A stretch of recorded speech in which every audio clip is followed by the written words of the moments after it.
Hey there, my name's Nicole and this is my channel where I talk about all things Disney, duh. And welcome to Skipper Sunday. And today's edition of Skipper Sunday, I will be talking about how to get an amazing Jungle Cruise boat. So let's go ahead and get started.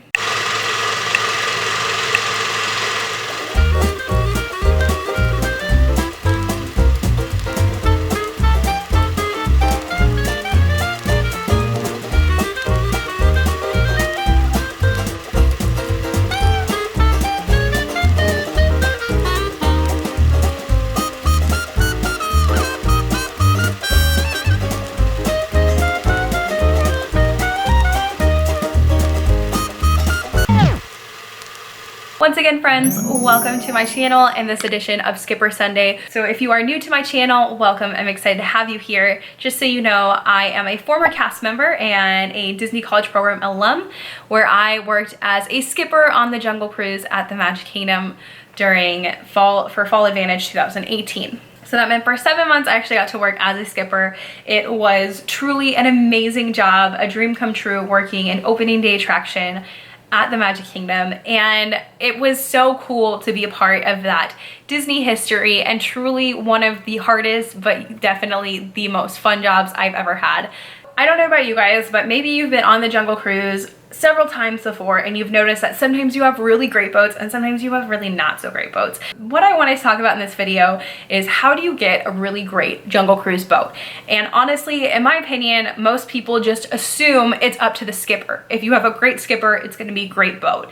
But as somebody who spent several months working at the Jungle Cruise, I personally don't consider myself like an amazing skip. I had people who I know really enjoyed my cruises, but because I worked with so many amazing skips, I know that there were skips who were just better than me, and they were just naturally more talented at it than I was. However, everybody has bad boats. Even really great skips have bad boats. So it's not just because of skips if you're gonna have a good Jungle Cruise boat. So I wanted to kind of go into my theory as to what it takes to have a really great Jungle Cruise boat. If you guys can see, I have actually a Jungle Cruise sweatshirt on today. It says, you don't believe me, you're in denial, Jungle Cruise. And I found this over at Cast Connections.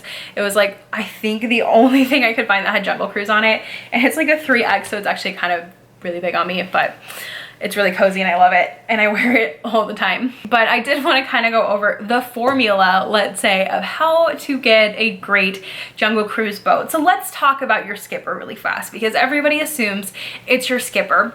What you have to realize, skippers, is that in pretty much any comical role, we don't just rely on the material to be great. We also rely on other things. So there are things within the attraction itself that can make a great boat and can make a not so great boat. So first of all, there is our audio. If you have been on a Jungle Cruise boat before, you know that we get microphones and there are speakers throughout the boat. Well, what you may not realize is that not every boat on the Jungle Cruise is created equal. We have some boats that are known for having great audio. We also have some boats that are known for having not so great audio. Some skips would even argue that we wish they would stop putting on the river, but they still do anyway. So Jungle Cruise in and of itself had, at Disney World, we had 14 boats, but the most we would have on the river at a time was 9.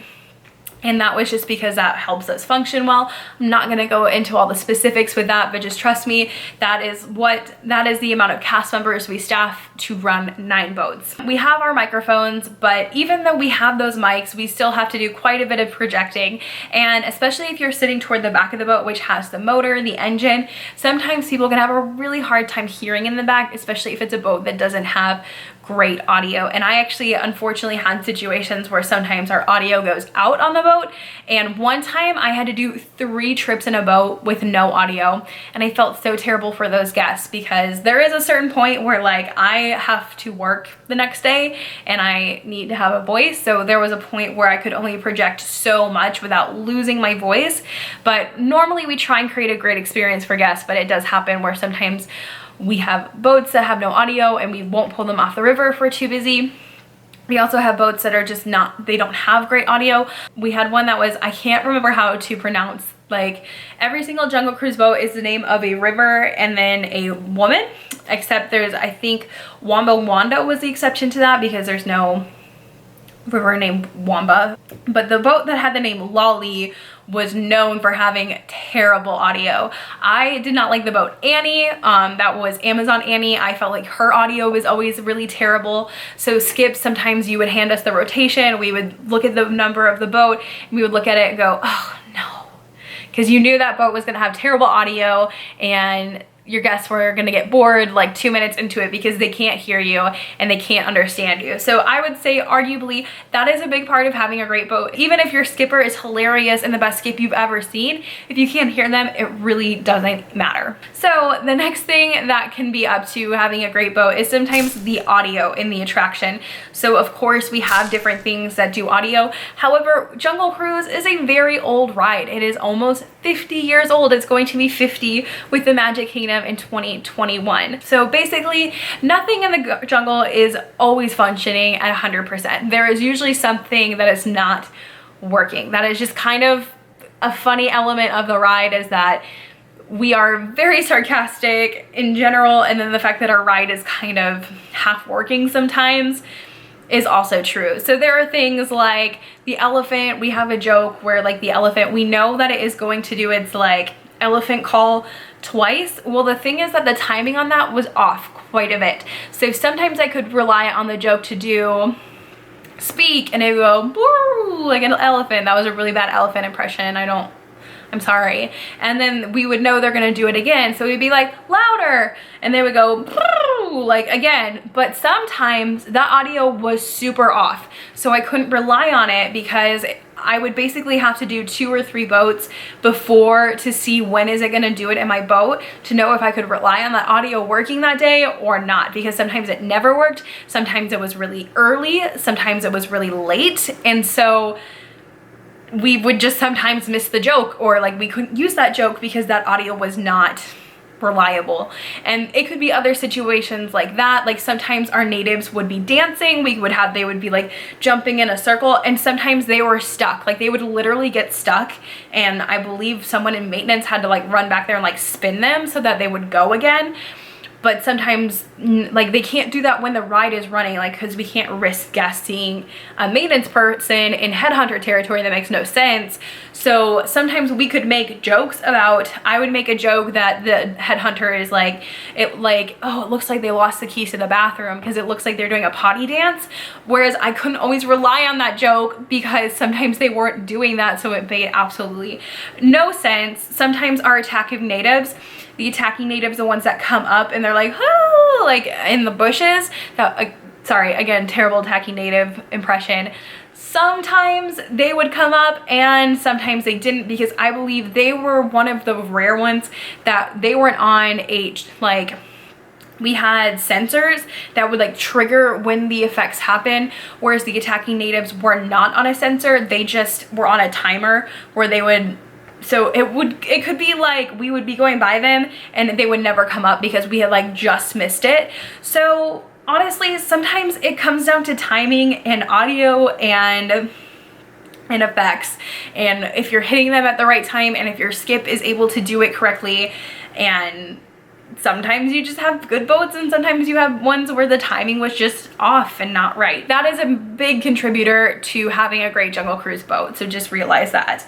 Also, there are guests, and people don't understand how much guests are going to impact your Jungle Cruise boat.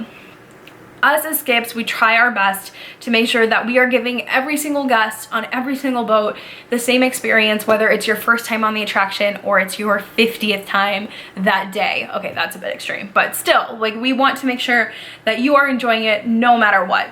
However, sometimes there is only so much that is in our power. And you have to understand that for skips, like let's say that a typical shift for me would be a 6-hour shift, where especially as a CP I did a lot of closing. And so that would mean that in that day I would probably do, I believe that was 18 boats would be the average, because basically every single hour you're roughly going to spend 30 minutes in a boat and the rest on land, because the way Jungle Cruise works is that you go from a boat to a land position to a boat to a land position so on and so forth. It gets a little weird sometimes, but most of the time that is the case. And the most amount of trips around the river you're supposed to do at a time is 3. You're only supposed to do 3, and then after that you should be pulled out of a boat and go to a land position. Again, that doesn't always work out that way, but so a normal day for me is 18 boats. Think about that for a second. Doing that ride, telling those jokes 18 times a day. Like, that's the minimum. Like, 6-hour shift is a very short shift. It's I definitely had longer ones. I had like 10-hour days, so you can imagine that would probably be a lot closer to 40 boats than it would be 18 boats. So you have to understand that sometimes for us, especially when there are days where it feels like nobody is laughing, it's really hot, the guests are in a bad mood, or it just rained and the boat's wet, stuff like that, when you feel like your guests are not laughing or into it, sometimes it's really hard as a skipper to, like, you know what I mean, like, take in and just, I always tried my best to push through it and not just kind of go through the motions and not really care. Like, I always try to give my guests a great experience, but at the end of the day, when it's like doing a show, like doing a play, it's a comedy, and you are getting 0 laughs from the audience. Nobody's laughing. Whereas I feel like in a lot of ways, for comedy to work, you need laughter. That's why in TV shows, a lot of times with comedies, they do like the fake laughing, because it feels like more natural. Or like Friends was recorded in front of a live studio audience. Shows like that is because actually adding the laughter and having a live audience there is helping your performance. So when you have a boat where just it feels like nobody's enjoying it, which, by the way, I don't stand up there and tell ridiculous jokes all day for my benefit. Like, did I love the job? Yes, but I loved the job because I liked making people laugh. So when people weren't laughing, it sometimes makes us feel like, what am I doing? Like, why am I here? And it definitely, like, as somebody who has to do 18 boats a day, I don't have the energy to give all of my energy to every single boat if you don't want to, like, if you're not interested and if you're not giving anything back to me in return. So there were definitely boats I would get, like, I don't know, like 10 jokes in, and I would realize this boat is not feeling it. Like, I would do the jokes, but I would be conserving energy because I was like, I'm saving all my energy for boats of guests that are really into it. Whereas some, I could just tell, like, it's just, there were also like certain times of the day, like the middle of the day when they probably waited an hour for the ride, it's really hot and people are just generally not in a great mood that time of day. You just know that there are certain times of the day where it's like nobody wants to be there, and for some reason there's all the guests in the Magic Kingdom that are waiting for Jungle Cruise and stuff like that.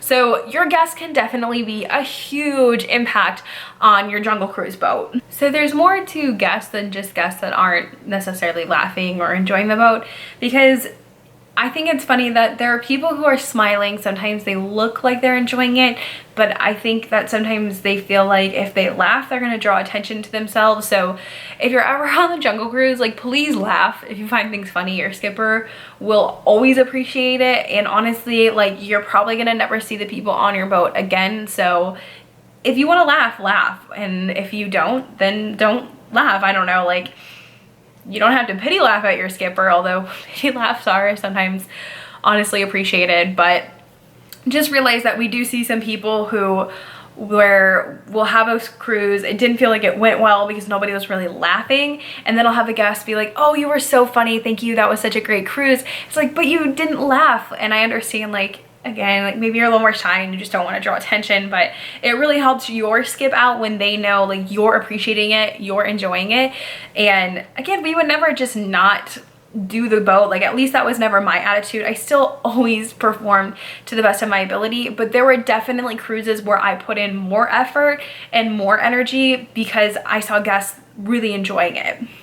So there are other conflicting things that can happen where, you know, weather can be a big thing. Like, if it's raining, sometimes people get really distracted by the fact that it's raining. So one thing that I could not stand as a cast member was, as a CP, a lot of times college program people, they get put in the closing shift. That's what CP apparently stands for. It's not just college program, it also stands for closing position.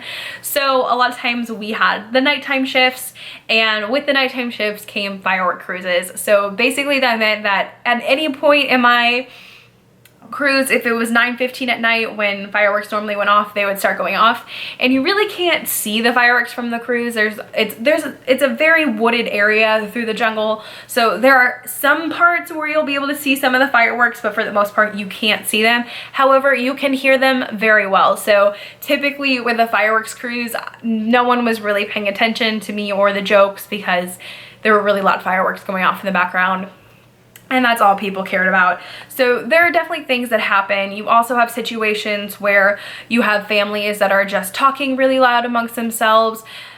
Normally, honestly, it's people who are not speaking English and they're just, you know, saying animal names. Like, I to this day can remember elefante, elefante, like, yeah, and they are just more preoccupied with the show scenes than they actually are me, the skip, which, okay, you guys will have to tell me, and maybe this is just me from my personal experience, but if I was like in a tight, intimate space like that, and there was a person with a microphone, would you talk or would you just keep talking amongst yourselves? Like, I just find that so interesting, like, as a person. And I'm not even saying like as a judgmental thing or like, I can't believe these people are talking during my cruise and they had the audacity to not enjoy me. And even though they couldn't understand, like, of course they probably couldn't understand a word I was saying, and it would be really boring for them to just sit there. But I just find that interesting. Like, if I was in that situation where I couldn't understand what the person was saying, but they had a microphone, like, would I still talk? Like, I have no idea. Like, I don't think I would, but that's again just me. I'm just curious. So you have situations where guests are being really loud. We have to make sure for guest safety that at all times people are remaining seated. So we have a lot of situations where, again, sometimes maybe somebody doesn't speak English, they didn't understand the safety spiel, so they'll stand up and we'll have to be like, hi, please remain seated, thank you. And if they don't understand, like, we have to be like, please remain seated, like, do that motion until, and I have to stop the boat until they stay seated. But it can be really annoying if I'm in the middle of a joke, and then of course I have to tell the guests to remain seated for their safety.